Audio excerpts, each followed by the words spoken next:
Let's pray. Lord, bigyan niyo po ako palagi ng katahimikan. Katahimikan ng puso, isip at buong pagkatao. Sa pananahimik kong ito, hindi po ako malakas.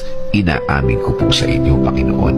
Ako po ay naghihina at alam ko po na kayo ang dapat kong kapitan. Alam kong kayo ang dapat kong paniwalaan na ang lahat ay magiging okay, ang lahat ay magiging maayos, ang lahat ay magiging tahimik.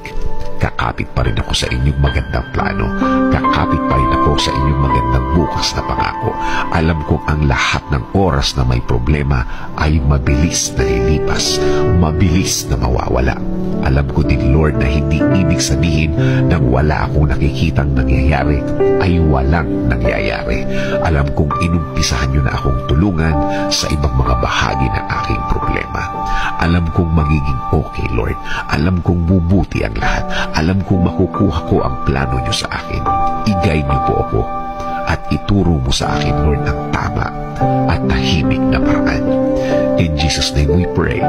Amen.